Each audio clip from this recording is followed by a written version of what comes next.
let's talk about dash cameras.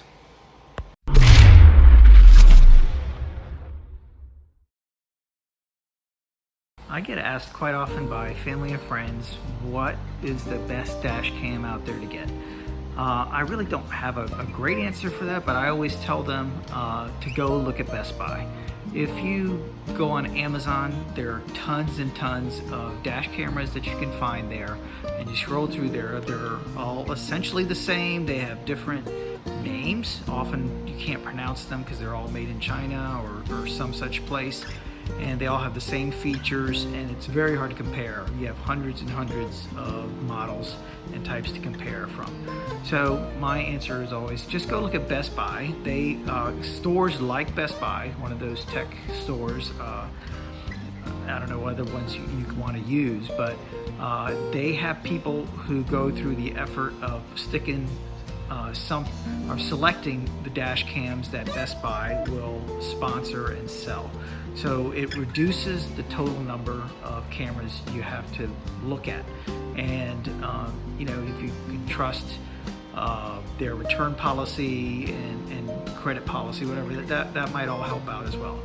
But there's a couple of different types of cameras that you want to look at, or three different stages. Let's just say they have one basic, very straightforward camera. It's just going to be a straightforward one camera facing to the front. Just stick a SIM card in it, you plug it into the power, and it records. It'll roll over itself, so you don't have to worry about anything. You just set the date and time on it and you're ready to go.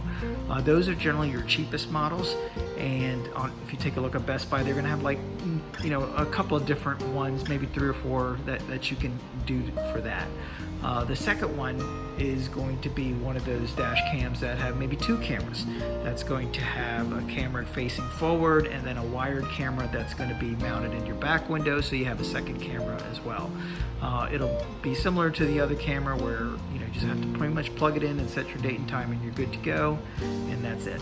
And then there's another third category, which is the fancier one, which is going to have multiple cameras on it, and it's going to do all kinds of nice stuff like GPS. It's so saving your crash data whenever you have an accident. It's going to detect that you had an accident and save it. It'll sync to your smartphone, all kinds of features like that. Those are more expensive. So I actually have always gone with the cheapest camera because I figured that's kind of disposable.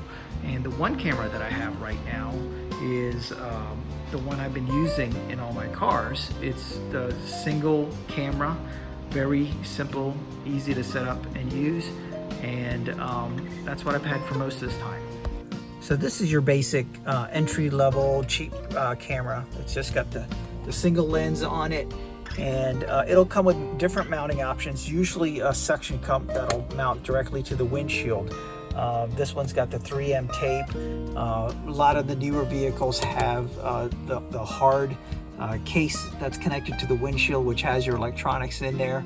And so a little bit of 3M tape, and it connects to it and plugs right in. And you can see the wiring is pretty straightforward.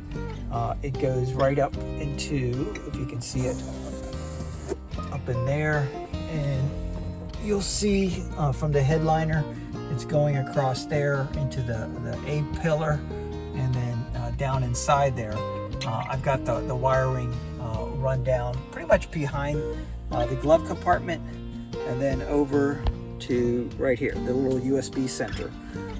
Most cars have USB ports, and that way, whenever I plug it or start the car, it's going to go ahead and power the camera on.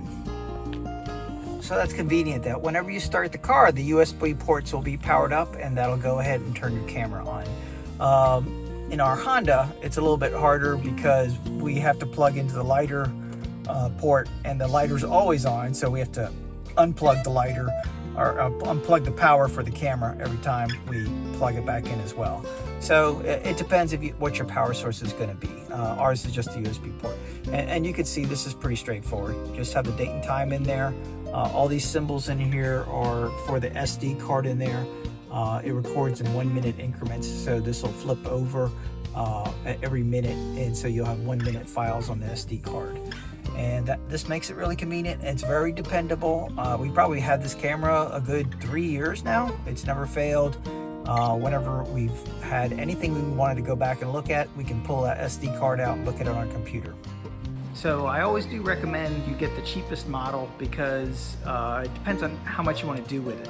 And the cheapest model, I think, is the best value for what you pay for. But for our truck, I actually upgraded our camera that we had installed there to the more expensive model. And this camera, you can see, is a little bit bigger. It's got the main camera on the front, and it's also got another camera to look at the passenger side and another camera to look at the driver's side. You'll see it's got the same regular type of screen, digital screen, that you can see everything on it. It's got the controls on the bottom of it, which power menu, up, down, and OK. And it's got all your connections here. My SD card goes in there, power plug, rear camera, so it's a fourth camera as well as left and right, and the GPS and the mounting. So I mentioned that this dash cam actually had a rear camera as well, and you can see it mounted right here on the back windshield of the truck. You have to make sure you mount on the right side. On this truck, I can't mount it on the center because that window actually moves. It'll slide left and right. I can't mount it on the driver's side because on the driver's side is the direction that the center window moves. So it's mounted on the passenger side here, and it's facing out. You can see how I ran the wire for it. It actually was pretty simple. Just goes up into the headliner there, goes into the C-pillar, and you can see it sneaking out over into the weather stripping, and then it does the same way right through across the passenger doors over to the B-pillar, and then through the weather stripping all the way out to the front up there. And then from the A-pillar, I pretty much have all the wires for it tucked up into the headliner up there, and they're coming out again near the big plastic box that's against our windshield there with all electronics in it. And you can see it mounted here. It's got the same mounting as I did in the other one using the 3M tape. It does have the option to do the suction mount on the windshield, but this is much more reliable and convenient. For the one thing that you can see, I didn't mention GPS as well. This model has a GPS module on it, so that it's always tracking your location and adds the GPS coordinates and your location to the video. What's convenient about that is also it updates the date and time, so you don't have to manually update the date and time on the dash cam yourself. Now for power, this doesn't actually, it has two options. One is to hardwire it to your fuse box, and the other is to go to a USB or a 12 volt source. And right here you can see that the wire coming out, this is actually our power source. And our 12 volt is always on, so I had to put a switch in there as well, so that when I do that, then it's going to go ahead and enable it.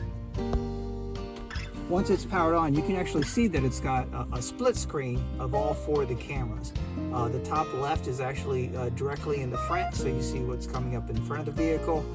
The top right is going to be the rear of the vehicle, and the bottom left is going to be the driver's side, and the bottom right is going to be the passenger side. And you can actually have the option to go ahead and have just the front camera displayed on here, or the driver's side, rear of the vehicle, or the passenger side, and or all four again. And so this makes it a lot more convenient. It's more advanced. It has the crash sensor, uses the SD card, and everything else. And one thing I didn't mention for this truck is that it also has a hardwire kit that comes with this camera. It's meant for a parking monitor sensor, so it knows when your car is parked. What it's going to do when the car is parked, it's going to have a motion sensor. So it'll either sense motion to the front, outside the vehicle, or inside the vehicle. In case whenever somebody gets into your vehicle, it's going to turn the camera on, or when it senses motion in front of your vehicle, it'll turn the camera on. And the way it does that is this is the actual power that's going to plug into the dash cam yourself, and you got to run it to your fuse box. And one of these wires is going to be on a fuse slot that's powered all the time, and another is going to be on a fuse slot that's only powered when the car is turned on. And so it needs both of these things, and plus a ground, of course. And this little sensor here will take care of managing the camera while you're not in the vehicle and the vehicle's powered off. That way, you'll know, kind of like in a Tesla, whenever somebody's around your vehicle, it'll start recording automatically and not drain your battery. So on our truck, the location I would be mounting those wires or connecting those wires would be inside the hood of our truck. That's where the fuse box is located. And if you take a look at our fuses here, these are I guess the newer technology micro mini fuses. They're extremely small. If you compare them with what's in the hardwire kit, these things aren't plugging in anywhere. These are actually, they're small for old technology, I guess, but the newer technology, the fuses are even a lot smaller than they are now. I think I could get some sort of adapters that I could still use this. It would be really nice to have that parking feature so that it's just intelligent and will turn itself on whenever it senses motion and whenever the car is turned on, rather than me having to turn it off manually every time. But for now, we're just going to power it on and off whenever we're driving, and if we're at a store parking lot, we just leave it powered on inside the vehicle. So that's all my recommendations for dash cams. You can always get a good deal on Amazon, so if that's your priority, order whatever you want off of Amazon. It's just there's so many selections that, you know, maybe it'll work great, maybe it will. If you go with a more reputable place like Best Buy, then you'll have a chance that the camera's going to work better. So far, I've had great success with the cheaper model camera and the more expensive model camera, and that's my recommendation. Thanks.